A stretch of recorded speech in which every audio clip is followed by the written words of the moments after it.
Hello all. आज हम सीखने चलते हैं।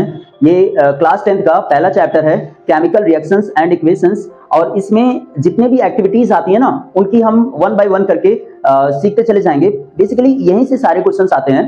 तो सबसे पहले चैप्टर स्टार्ट होता है, फिजिकल चेंज क्या है, केमिकल चेंज क्या है। तो बेटा फिजिकल चेंज का मतलब होता है जहां पर पार्टिकल ना बदले। जैसे अगर पानी है, लिक्विड स्टेट में है, उसको फ्रीज में रख के जमा दिया तो उसका फॉर्मूला H2O क्या बदल जाएगा? आइस का भी फॉर्मूला वही रहेगा।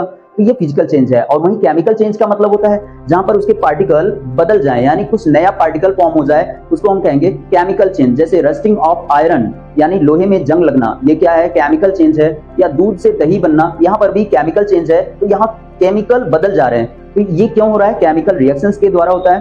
केमिकल रिएक्शंस क्या है? तो ये एक ऐसा प्रोसेस है जिसमें दो या कुछ सब्सटेंस मिलकर कुछ नए सब्सटेंस को बनाएं। तो यहाँ पर एक होता है रिएक्टेंट और एक होता है प्रोडक्ट। जो शामिल होते हैं रिएक्शन में उनको कहते हैं रिएक्टेंट, और जो बनते हैं उन्हें कहते हैं हम प्रोडक्ट। तो इनको लिखने का जो रिप्रेजेंट करने का तरीका है उसी को हम कहते हैं केमिकल इक्वेशन। और यहाँ पर बहुत सारी केमिकल इक्वेशन है। पहली जो एक्टिविटी है बुक की, इसमें क्या करते हैं, मैग्नीशियम का एक रिबन है, उसको रब कर ऑक्सीजन के प्रेजेंस में बर्न करेंगे तो व्हाइट कलर का नीचे राख बन जाएगी और वो जलेगा तो डैजलिंग फ्लेम सा जलेगा। इसका हमने यहाँ पे फोटो भी चिपका रखा है कि अगर हम इसको टोंग से पकड़कर जलाएं तो डैजलिंग फ्लेम, इसका ये वर्ड याद रखना, यहाँ से क्वेश्चन आता है। इसके बाद एक्टिविटी 1.2 जो दूसरी एक्टिविटी है, इसमें एनसीईआरटी में कुछ ज्यादा नहीं, बस 2-3 लाइन में ही खत्म कर दिया गया है। इसमें लेड नाइट्रेट नाम का एक कंपाउंड लेते हैं और पोटेशियम आयोडाइड लेते हैं, दोनों को मिक्स कर देते हैं। दोनों पहले एक्वस थे, यानी बिल्कुल पानी कलर के थे, और जब मिक्स हो गए तो येलो कलर का नीचे बैठ जाता है। आफ्टर रिएक्शन वो क्या है? PbI2 लेड आयोडाइड, और इसके अलावा KNO3 बनेगा। तो ये दूसरी एक्टिविटी की केमिकल रिएक्शन है। इससे भी क्वेश्चन आ सकता है लैंग्वेज में। एक्टिविटी 1.3 में यह कहा गया है कि अगर हमारे पास कोई एसिड है,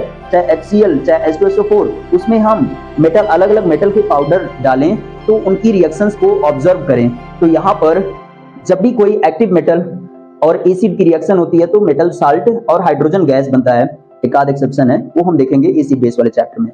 तो ये एक्सोथर्मिक प्रोसेस है, बिकॉज हीट निकल रही है।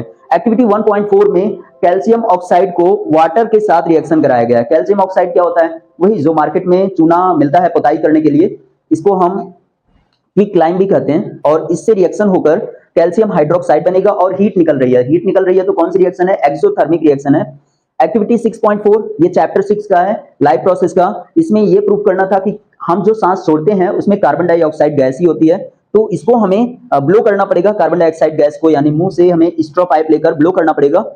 इसमें जो लाइम वाटर है यानी कैल्शियम हाइड्रोक्साइड है, इसमें मिल्की कलर का सब्सटेंस मिल जाएगा और ये धीरे धीरे नीचे बैठने भी लगता है।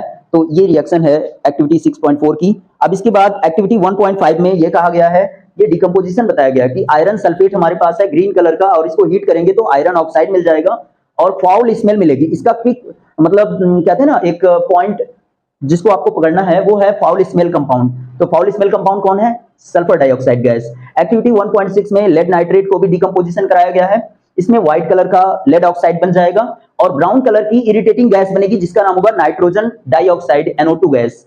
इसका ये वाला पॉइंट याद रखना, यहां से क्वेश्चन आएगा। और इसके अलावा 1.7 में H2O को अगर तुम इलेक्ट्रोलिसिस करा रहे हो, एक तरह से इलेक्ट्रोलाइटिक डिकम्पोजिशन है, तो इसमें H2 और O2 मिलते हैं। H2 मिलेगा कैथोड पर और O2 मिलेगा एनोड पर। अगर हम इसकी बैलेंसिंग करते हैं तो ये 2 मोल मिलता है और ये 1 मोल मिलता है। तो ऑलवेज इसका अमाउंट ट्वाइस होता है कैथोड पर मिलने वाली गैस का। एक्टिविटी 1.8 में ये चाइना डिश वाली एक्टिविटी है। चाइना डिश क्या है? अरे वही जो मार्केट में मिलता है, जैसे कप टाइप का होता है, मिट्टी का बना होता है, चीनी मिट्टी का, गिराओ तो फूट जाता है, वैसे प्लेट में रखा गया है AgCl को।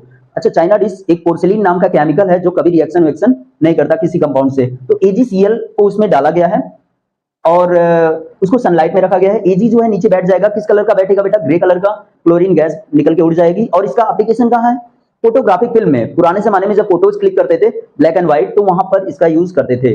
एक्टिविटी 1.9 में CuSO4 जो है, इसको आयरन के साथ रखा गया है, यानी इसकी एक्टिविटी भी हमने नीचे यहाँ बना रखी है। तो यहाँ पर आप लोग देखेंगे कि हमने एक ब्लू कलर का कॉपर सल्फेट है और इसमें हमने आयरन की नेल को डुबा दिया, तो इनका रिएक्शन होना स्टार्ट हो जाएगा। एक्चुअल में this is more reactive, iron is more reactive. अगर हम रिएक्टिविटी सीरीज देखें तो आयरन ज्यादा रिएक्टिव है, तो कॉपर को लात मार के भगा देगा और अपने खुद बैठ जाएगा, FeSO4 बन जाएगा। और FeSO4 का कलर हो जाता है ग्रीन, जो कभी ब्लू हुआ करता था वो हो गया ग्रीन। तो यहाँ पर जो कॉपर अलग हुआ है वो कॉपर कहाँ जाएगा? इसी आयरन की नेल के ऊपर चिपक जाता है। तो यहाँ पर सिंगल डिस्प्लेसमेंट रिएक्शन देखने को मिली। अब इसके बाद ये वाली रिएक्शन इंपॉर्टेंट थी 1.10। ये जो एक्टिविटी है इसमें सोडियम सल्फेट और बेरियम क्लोराइड की रिएक्शन कराई गई है और इसमें व्हाइट पीपीटी बनता है BaSO4 का। तो ये सैंपल पेपर में आया था कि व्हाइट कलर का पीपीटी किसका होगा, तो याद रखना आप लोग BaSO4 का होगा और NaCl बनेगा। ये कौन सा रिएक्शन है? डबल डिस्प्लेसमेंट रिएक्शन है। और इसके अलावा एक्टिविटी 1.1 में कॉपर का तार है, उसको ऑक्सीजन के प्रेजेंस में जलाया जाएगा तो ब्लैक कलर हो जाएगा। और ये ब्लैक कलर क्यों हुआ? क्योंकि इसका ऑक्सीडेशन हो रहा है, ठीक है। और इसके ब्लैक कलर को अगर हटाना है तो एसिड वगैरह का यूज कर सकते हैं।